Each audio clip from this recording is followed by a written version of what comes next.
আসসালামু আলাইকুম। আমার নাম হাফিজ মোহাম্মদ আব্দুর রহিম। আমার সমস্যা হচ্ছে যে কোমরের উপরে যে মেরুদণ্ডটা আছে, এই মেরুদণ্ডতে ইনফেকশন করছে, একটু পয়জন জমছে, পোজ হয়েছে। এটা ডাক্তার বলছে অপারেশন লাগবে। এবং কোমরের থেকে পায়ের যে সিগন্যালের রগ আছে, এটাকে নার্ভ বলে, এই নার্ভটা ড্যামেজ হয়ে গেছে, এটা অপারেশন লাগবে।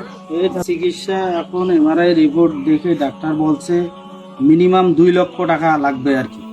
এই আব্দুর রহিম হাফেজ মাওলানা, তিনি এখনো লেখাপড়া করতেছেন।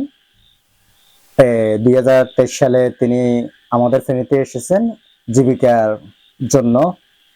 যে খুশিপুর দারুল উলুম ইসলামী মাদ্রাসায় তিনি সর্বপ্রথম আমাদের জবটা করেছেন। করার পাশাপাশি আমরা তাকে মসজিদের ব্যবস্থা করে দিছি দক্ষিণ খুশিপুর খালফাটের পাশে। তিনি আলহামদুলিল্লাহ ছেলে গরিব মানুষ, মধ্যম ফ্যামিলি। তার মা কথা বলতে পারে না, তার বাপ হইছে গরিব, দিন মজুরি করে খেটে খাওয়া মানুষ। এখন হঠাৎ করে আপনার রমজানের পর থেকে অসুস্থ হয়ে গেছে, তার মেরুদণ্ডের সমস্যা হয়েছে। এখন সমস্যার কারণে আপনার পরীক্ষা নিরীক্ষা করে অনেক টাকা খরচ করেছে। এখন খরচ করার পরে আপনার রিপোর্ট গুলো নিয়ে আসছে, এখন তার মেরুদণ্ডের সমস্যা, এখন অপারেশন করবে। অপারেশন করতে গেলে আপনার 2 লক্ষ টাকা লাগতেছে আপনার। এখন গরিব মানুষ, আমি এই জন্য আসছি আপনাদের কাছে। আমরা আসলে মানুষের জন্য, আমরা যদি ওই আব্দুর রহিমের জন্য যদি পাশে দাঁড়াই, আপনি বা আমি, আপনার জন্য কেউ না কেউ আমাদের পাশে আসি দাঁড়াবে। কখন কোন বিপদে পড়ে বলা যায় না, একমাত্র সৃষ্টিকর্তা ছাড়া।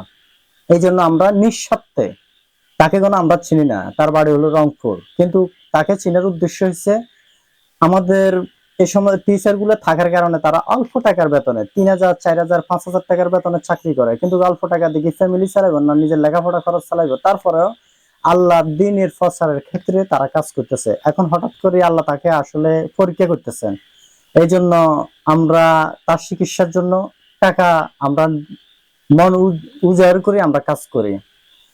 তার এখন 2 লাখ টাকা লাগে। আমরা সবাই নিজ নিজ দায়িত্ব থেকে, আপনি যতটুকু পারেন, আজকে আপনি চিন্তা করবেন আমি 1,000, 2,000 দিতে পারবো না, আপনার এবিলিটি অনুসারে আপনি তাকে দিন এর জন্য, ইসলামের জন্য, যেহেতু মাদ্রাসা মসজিদ তারা খেজমত করে, তারা বেশি বেতন পায় না।